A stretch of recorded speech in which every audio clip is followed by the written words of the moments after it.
Bienvenue sur Africa 24 dans la nouvelle édition de l'Africa Tonight. Voici les titres de l'actualité. Au Bénin, les élections législatives ont eu lieu ce dimanche. Le scrutin a toutefois suscité peu d'engouement en raison de l'absence de l'opposition. L'opposition, exclue suite à la révision de la loi électorale, demande l'annulation des élections. Une nouvelle usine de transformation de cacao a ouvert au Cameroun ce 26 avril. Une usine de 5 hectares qui devrait produire 32 000 tonnes de fèves par an et créer près de 2 000 emplois. Et puis au Congo, des ménages de la région du Poul ont bénéficié de matériel agricole fourni par le Programme des Nations Unies pour le développement, une assistance post-conflit pour aider les familles à relancer leur activité. Mais d'abord, au Bénin, les élections législatives ont eu lieu ce 28 avril, une élection marquée par une faible participation, liée notamment à l'absence de partis d'opposition au scrutin. L'opposition exclue suite à la révision de la loi électorale. Les deux anciens présidents, Boni Yayi et Nicéphore Soglo, se sont d'ailleurs exprimés ce lundi sur le déroulement du scrutin. Ils ont lancé un ultimatum de 24 heures au président afin de suspendre le processus électoral pour l'organisation des législatives inclusives. On les écoute. Nous sommes dans une crise profonde. Et la solution se trouve entre deux mains. Le peuple béninois vaillant, jaloux de sa démocratie et de sa constitution.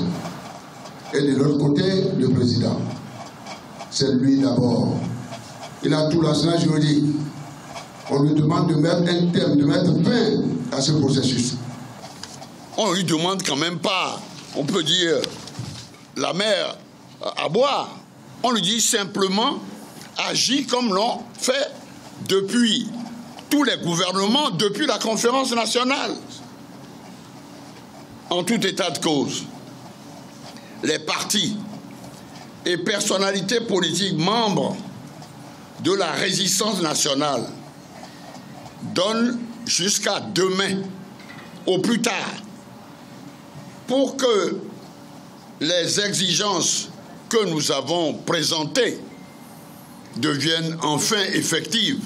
Si jamais il ne revient pas là-dessus, il sera tenu pour seul responsable des conséquences légales qui découleront de son obstination à faire basculer notre pays dans un régime tyrannique, despotique.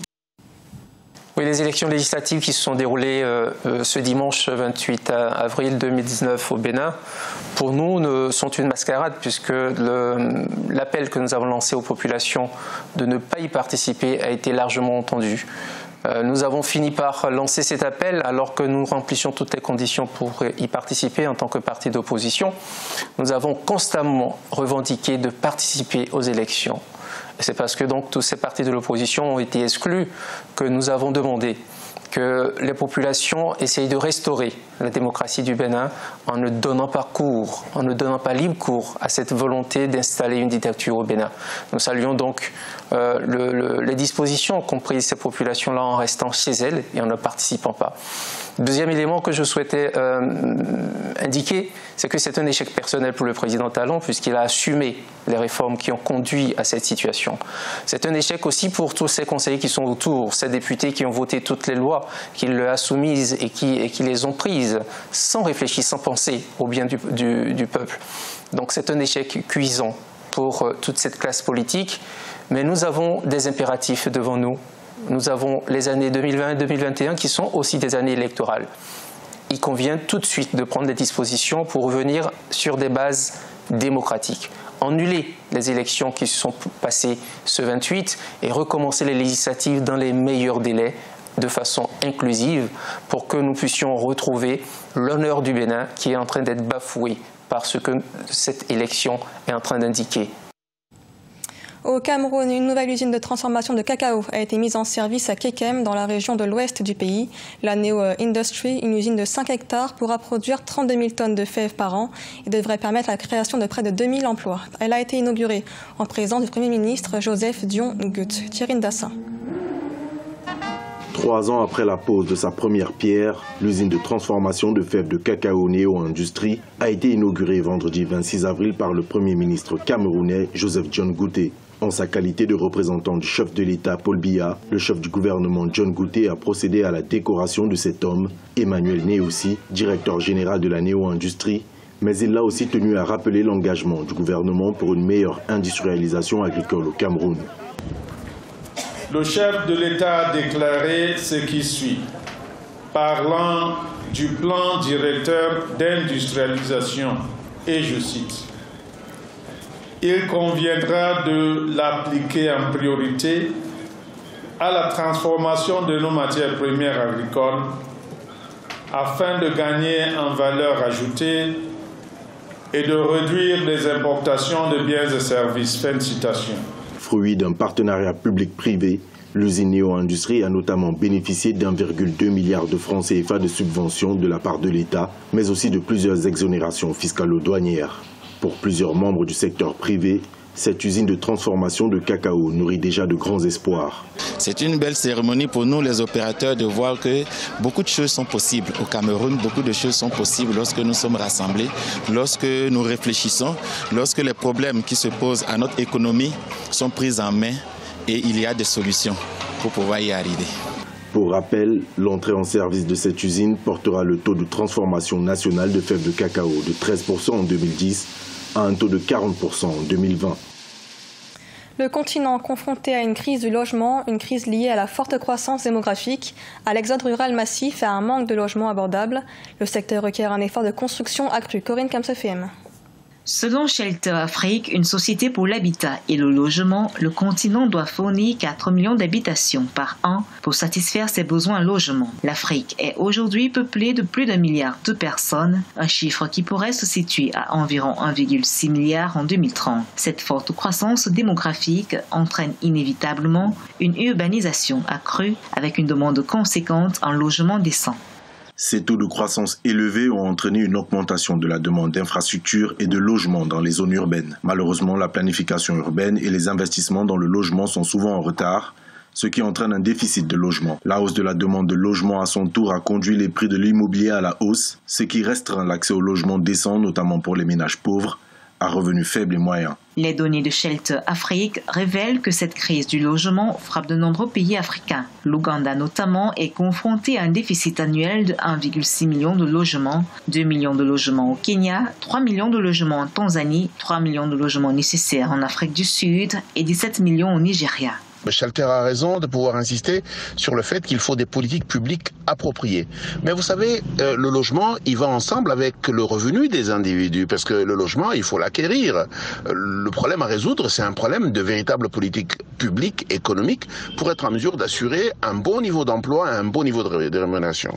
De nombreuses initiatives visant à fournir des logements décents sont en cours sur le continent. En 2018, le gouvernement nigérien a lancé une banque pour l'habitat. Dotée d'un capital de 10 milliards de francs CFA, la Banque nigérienne de l'habitat a pour mission de financer la promotion immobilière, la production et l'amélioration de l'habitat social dans ce pays.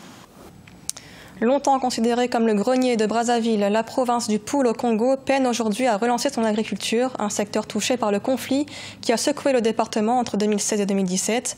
Afin d'y remédier, le programme des Nations Unies pour le développement a fourni du matériel agricole à plus de 1000 ménages pour aider à relancer leur activité. Reportage de notre correspondant, Deva Ponzo. Depuis le début de la crise du département du Poul, Fares, habitant du village Voula, à 13 km de Kinkala, a perdu tous les outils qui lui permettaient de cultiver la terre. Mais grâce à la remise du matériel agricole à 1400 ménages vulnérables dont il fait partie, il a retrouvé les moyens de relancer ses activités. En tant qu'agriculteur, c'est ce qui me manquait comme matériel.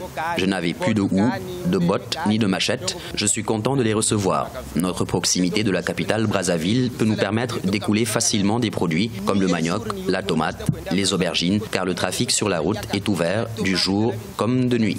Les bénéficiaires de ces kits de matériel agricole ont été identifiés dans 35 villages du département du Poul. Cette initiative des partenaires du gouvernement congolais au lendemain de la crise du Poul doit permettre aux ménages bénéficiaires de retrouver les capacités de production des vivres dont ils ont besoin pour se nourrir. Comme tous les pays qui ont été secoués à un moment ou un autre de leur histoire par des conflits de ce type, le relèvement constitue une étape importante pour les populations qui cherchent à se refaire après qu'elles aient souvent tout perdu à cause du conflit, les logements, les infrastructures de base et surtout les actifs agricoles et autres moyens de production. Cette opération s'inscrit dans le cadre du plan de réponse humanitaire et de relèvement lancé par le gouvernement du Congo et le système des Nations Unies en mars 2018. Celle-ci doit accompagner la transition vers le retour au développement des localités affectées par le conflit. Au Tchad, retour sur le festival de mode Kelou Fashion. L'événement a rassemblé les grands stylistes du continent du 24 au 28 avril. Les défilés haute couture ont mis à l'honneur les jeunes créateurs. Mohamed Ramadan et Farba Maroun. La 7e édition du Festival de la mode Kelou Fashion se déroule du 24 au 28 avril 2019 à N'Djamena, la capitale tchadienne. Placé sous le thème « La formation et l'insertion socio-professionnelle », ce rendez-vous annuel des acteurs de la mode africaine se veut un cadre d'échange et de promotion des stylistes et modélistes locaux. Au menu des festivités, des défilés haute couture, des conférences débats, des formations et l'exposition des collections. La 7e année, pour moi, c'est une année qui doit nous permettre de réfléchir sur nos problèmes personnels, c'est-à-dire les couturiers d'une manière générale. C'est des entrepreneurs. Parce qu'une fois connaître le métier, tout ce qui l'entoure, c'est des problèmes qui relèvent un peu de la compétence d'une entreprise. Donc, même quand on a un vêtement qui est fini, il faut arriver à faire le contrôle de qualité, faire le prix avant de le mettre sur le marché. Et nous, ici, on n'arrive pas à s'approcher de ces réalités.